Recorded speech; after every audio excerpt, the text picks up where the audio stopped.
It's the year 2022, and the When in It Foundation is set to make greater impact in Nigeria. Happy New Year. Happy New Year.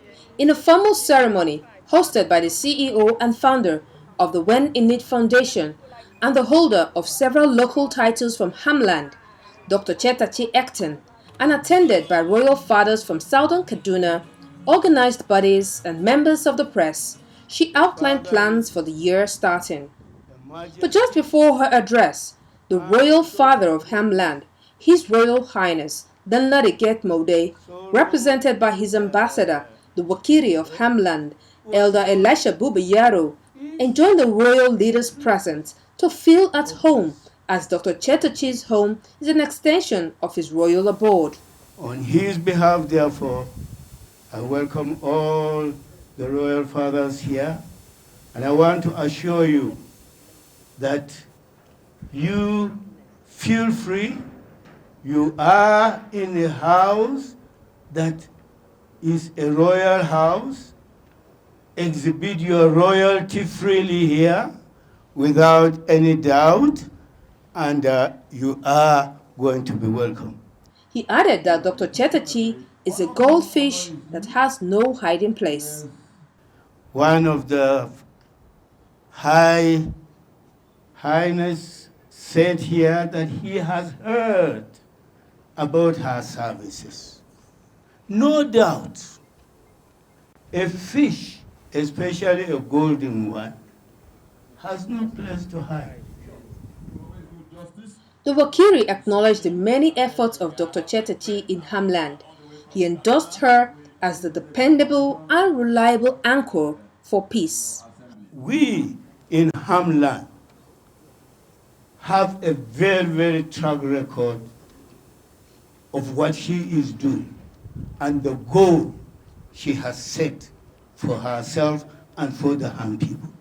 In health, last time some of you were there to commission a fantastic hospital by Agnes.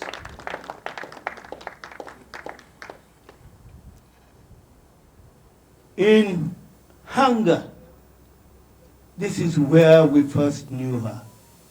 She cared for the stomach first. And she did that rightly because she is a woman of virtue. A woman of virtue knows if she can satisfy your stomach, she has satisfied you. Testimonials of Dr. Chetachi Ecton's benevolence spoke volume at this gathering. We are here to celebrate with her, having benefited from some of her humanitarian activities. In our area, Chawe Chibdong, she constructed a bridge, and she's also working on a town hall and one other project still ongoing. And we felt that she is a mother that we can do without her. We are solely behind you, mommy. This is beans. We have soya beans and we have soya beans and we have red and black beans. Oh, you see we have more bags. You see they didn't bring all the bags out. Whenever she's coming from the United States, she used to come with a lot of seeds, most of her boxes. She comes with about 12, 13, 15 suitcases, and most of them, if not all, were just seeds. And I always asked her, what are you going to do with these seeds? And she always talked about feeding, helping the poor. You know, when we're driving down, she sees people on the street, she stops to just feed them, give them bread, give them drinks. She has a good heart. So I think each and every one of us, and even the people of my state, because I'm from Kaduna as well, should please thank her. She has done a lot, more than enough for you people. And the only way we can help her is to guide her, you know, and stop people from anybody that we think that is going to do something negative towards her goal should be stopped. And we should try as much as possible to talk to our people to eliminate, to do what she's doing for the state. Being that she's not from the state and yet she's doing so much for the state, I think it's high time Kaduna State government to recognize what this lady is doing for the state, you know, and what she's doing for humanity. Because since I met her, all she talks about is humanity, making the world better and stuff like that. And she has made me a better person. We have a lot of problems in Kumana. And my people, most of them are farmers. Based on what the previous speaker said, you have been helping people in a lot of various fields: health, education, and agriculture. So I'm saying I've come with a lot of need, and I hope those things will be granted. You have been addressed as Uosoro, so I'm assuring you the people of Kumana will soon confer you with a title. When I go back to my palace, I will deliberate with my council and find a suitable name, and I'll write it to you. In her remark to the gathering, she stressed that it wouldn't be business as usual. She said beneficiary communities will be provided with seedlings according to their needs and areas of know-how. So my goal this year, next month, which is March, is to now start gathering things again, seedlings again. However, I'm going to do it right this time. However, I am going to pick out the communities or the local governments, and I will ask them personally what they grow the most. I am not just going to buy 1,500 bags of rice and start giving them away. No, it doesn't work like that, because there are some local governments or communities that don't farm rice. So now I am going to go, for example, in Kahuru local government and ask them, what do you farm the most? And if they farm corn the most, then that's what I'm going to provide to them. And then I'm going to go to Jabba and I'm going to ask Jabba, what do you farm the most? And what they tell me is what I will provide to them. The idea is to have sustainable agriculture. Though the foundation has presence in several countries of the world, Dr. Chetachi says most of her activities are not trumpeted in relation to its magnitude.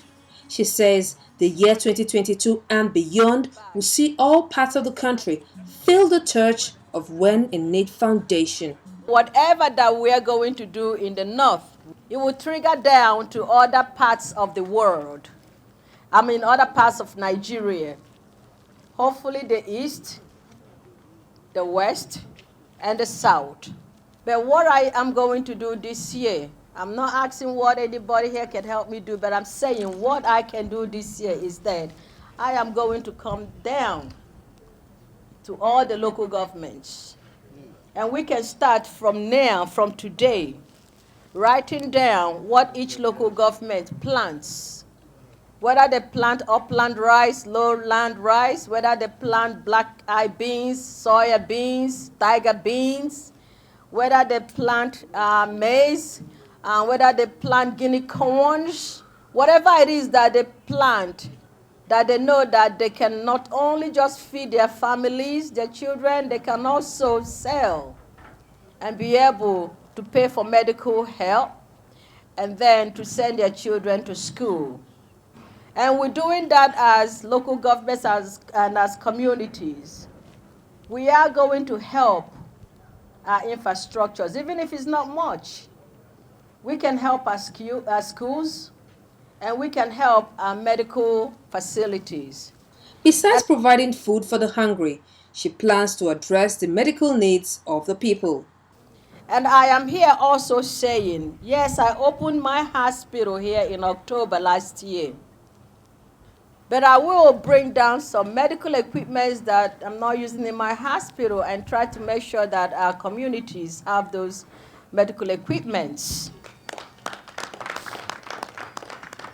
I've done medical missions. I will make sure that I bring the medical missions down again.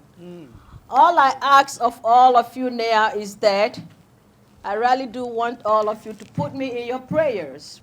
Though it may be political season in Nigeria, Dr. Chetachi Ecton emphasized on the fact that she has no political interest or inclination. I am not running for any post. I'm not, doing all this so that anyone can recognize me. I am doing all this because I want to help my country, Nigeria. I'm doing all this because I want my people to be healthy. I'm doing all this because I want my people to have enough food to eat. In an exclusive interview with the When in Need media crew, Dr. Chetachi stressed on the big picture she envisions with her agricultural initiatives. Actually, today's ceremony is just to unveil what we have for 2022, starting next month, March.